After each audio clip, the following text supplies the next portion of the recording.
ये 13 दोष ऐसे हैं जिसके जीवन में होंगे तो उसको कभी शांति, कभी सुख, कभी ऐश्वर्य ये टिकेगा नहीं और दुर्गति निश्चित हो जाएगी। बहुत ध्यान से सुने। एक श्लोक में 6 दोष और दूसरे श्लोक में 7 दोष। उपासक को कभी इन दोषों को अपने अंदर टिकने नहीं देना चाहिए। और जो संसार के मार्ग में चल रहे, अगर इन दोषों में चलेंगे तो हुआ जो आपके पुण्य कर्मों से ऐश्वर्य है भी वो नष्ट हो जाएगा। आप दुख, चिंता, शोक से ग्रसित होकर बड़ा दुख में जीवन व्यतीत करेंगे और आपकी गति बिगड़ जाएगी, दुर्गति हो जाएगी। जो अपने मुख से अपनी बड़ाई प्रशंसा करता है, ये 13 लिख लो दिमाग में, डायरी में, क्योंकि ये नोट हो रहा है, आवाज डाली जाएगी, आप बार बार सुन, इनसे बचिए। अपनी बड़ाई, अपनी प्रशंसा कभी अपने मुख से नहीं करना, नहीं तो आपके पुण्य नष्ट हो जाएंगे, बुद्धि भ्रष्ट माने गिर जाएगी। अगर परमार्थ में चल रहे हैं तो भी, और व्यवहार में तो पुण्य नष्ट हो ही जाएंगे। बुद्धि गिरी हुई तभी ऐसी बात होती है। और यह दोष बहुतायत है, ये बहुत प्रभावशाली है। अपनी बड़ाई मारना, इसको देख लो, पकड़ो, सत्संग है।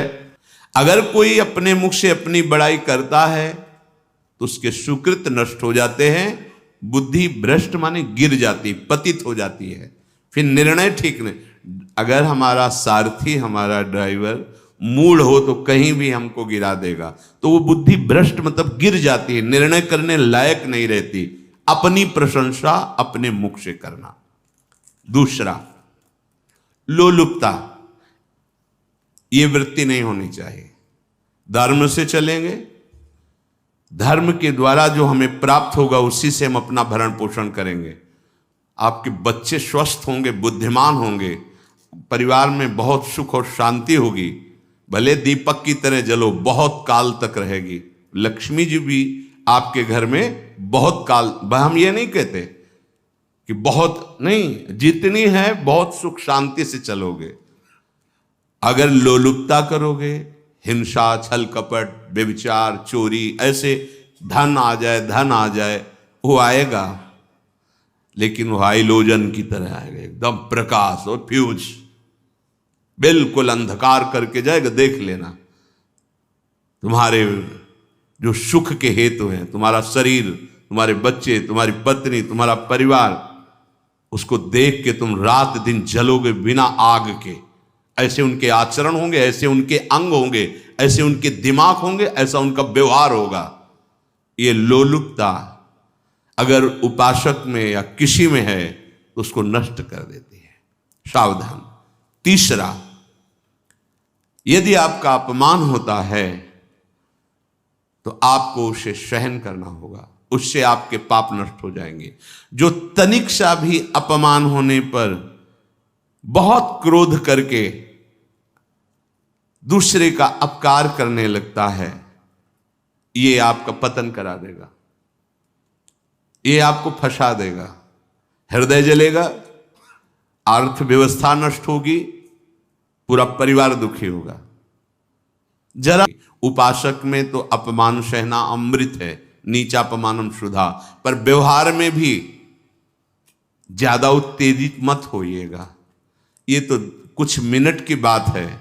अगर आपने उसे मारा, पीटा, रिपोर्ट हुई कानून की, ओ फंसते चले जाओगे, अर्थ जाएगा, समय जाएगा, चिंतन जाएगा, बहुत तरह से हानि हो जाएगी। अगर आप सह गए तो आपका सहना उसके लिए आग बन जाएगा। उमा क्षमा साप होते भारी, तुम्हें दंड देने की जरूरत नहीं, उसका एक कर्म ही उसे दंड दे देगा।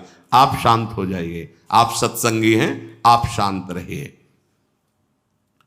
चौथा, निरंतर क्रोध और उसका चिंतन। बैठे बैठे बस द्वेषियों का चिंतन ही हो रहा है, अंदर क्रोध का चिंतन और द्वेषियों का चिंतन ही हो रहा है। द्वेष भरी बातें, द्वेष भरे क्रियाएं, उन्हीं का चिंतन करके जलते रहना क्रोध से। उपासक को तो क्रोध करना ही नहीं चाहिए, बहुत शांत। ठीक है, अभ्यास में कभी क्रोध हो सकता है, उसको फिर समन करो, अंदर से प्रायश्चित जैसा कि अब गलती हुई, आगे नहीं करेंगे। और व्यवहार में भी क्रोध को आप पीना सीखें। अगर बार बार आपका क्रोध प्रकट होता ही रहेगा, आपका स्वभाव बिगड़ जाएगा, आपके पुण्य नष्ट हो जाएंगे और आपका जीवन नष्ट हो जाएगा। देने वाला उतना दे देगा, आपको आनंदित रहो, पैसा खर्चा, सब पूरे जीवन का विध्वंस मचा दिया क्रोध ने। कहीं भी आप देखो, किसी से क्रोध करके देखो, फिर देखो तुम्हारा भजन चल रहा है, तुम्हारी वो आनंद वृत्ति है नहीं, जलोगे और वो जलन और गुस्सा दिलाएगी और वो बैठे बैठे जलो नहीं। ये क्रोध जो है, ये चाहे व्यवहार में हो चाहे परमार्थ में, दोनों की हानि करने वाला है। पापाचरण निडर और उत्साहित होकर करना, अगर ऐसे लक्षण है निश्चित दुर्गति होती है।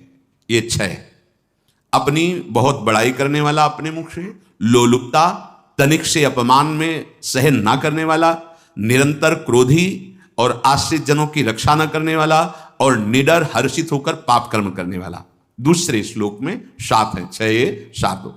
1, संभोग का ही चिंतन करना, संभोग में ही मन लगाना, संभोग दूसरी स्त्रियों के साथ करने की भावना रखना। संभोग, पहला है संभोग, रात दिन बैठे बैठे बस यही चिंतन करना, गंदी बातों का, गंदी बातें देखना, गंदी बातें सुनना, गंदी बातों का चिंतन करना। फिर अन्य माताओं बहनों के प्रति काम दृष्टि से देखना, कोई आ जा रही है तो दृष्टि से, काम भाव से देखना, भोग बुद्धि से देखना, निश्चित पुण्यनाश दुर्गति। बड़े बड़े उदाहरण इतिहास में हैं जिन्होंने ऐसा दृश्य नेत्रों से देखने की चेष्टा की, मन में संकल्प किया भोगने का, नष्ट हो गए, चाहे वो कितने बड़े प्रतापी हों।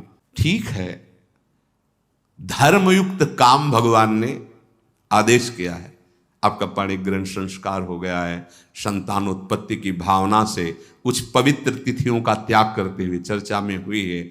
एक नियम है, एक आदेश है शास्त्र का। आप बहुत काम प्रवृत्ति वाले हैं तो प्रत्येक मास में जब माताएं बहनें पवित्र हो जाती मासिक धर्म से, तो जिनका पाणिक ग्रहण आपने किया, जो पत्नी स्वरूप हैं, वो ठीक है। वहां भी बार बार के लिए व्यभिचार प्रवृत्ति के लिए शास्त्र आदेश नहीं करता, संयम पूर्वक, और उसका चिंतन नहीं करना। पाणिक ग्रहण संस्कार है, घर में विराजमान है, एक संयम एक नियम के अनुसार उसका चिंतन, चिंतन तो फिर भ्रष्ट कर देगा। चिंतन प्रभु का करना है, चिंतन प्रभु की सेवा जो आपके कर्तव्य, इसके चिंतन से बचो।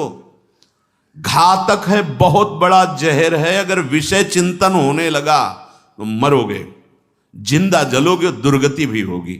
ये अंदर की जो आग है ना, कामाग्नि, ये इतनी बढ़ती चली जाएगी, तुम्हारे होश खराब हो जाएंगे कि मुझे क्या करना चाहिए क्या नहीं करना चाहिए। संभोग का चिंतन, चिंतन नहीं, चिंतन नहीं। धर्मयुक्त काम आदेश है शास्त्र में।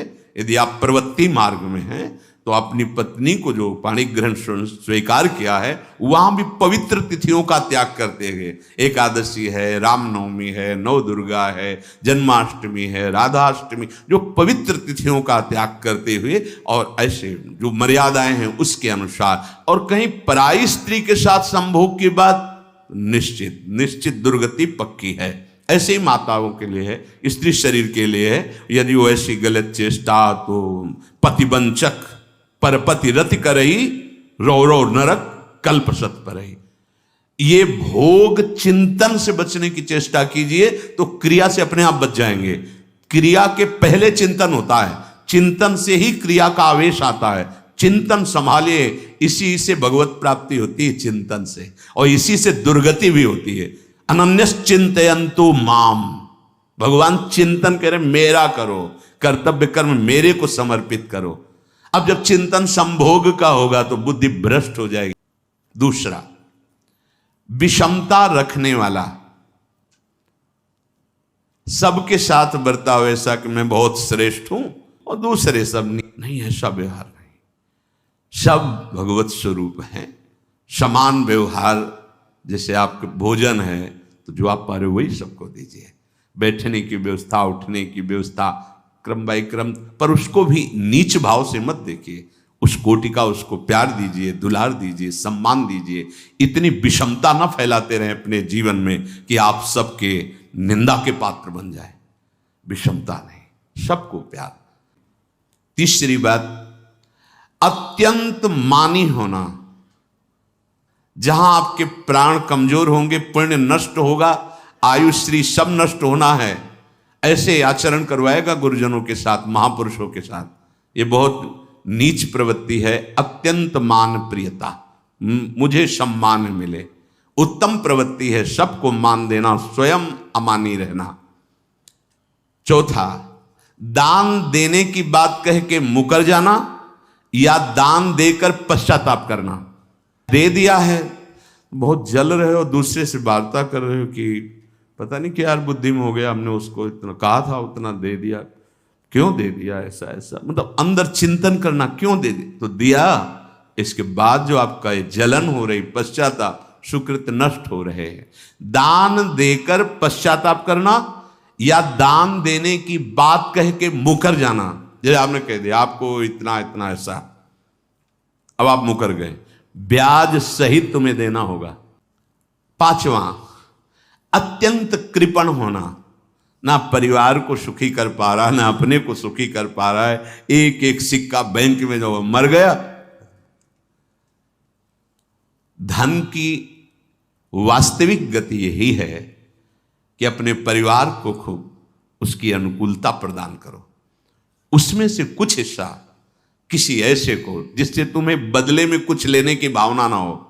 कोई साधु महात्मा, गाय, पशु, पक्षी, किसी भी जीव बीमार है शरीरधारी, उसके जिससे कुछ कभी लेने की भावना ना हो, एहसान की भावना ना हो। शो धन धन्य प्रथम गति जाकी, धन्य हो गया उसका धन। अब वो कृपण का धन किसी काम में, ना स्वसुख, ना परिवार के सुख, ना धर्म कार्यों में, व्यर्थ जीवन चला गया। उसी धन का चिंतन करना, उसी का संग्रह करना और उसी की रक्षा करते करते शरीर छोड़ देना, तो चिंतन बिगड़ गया।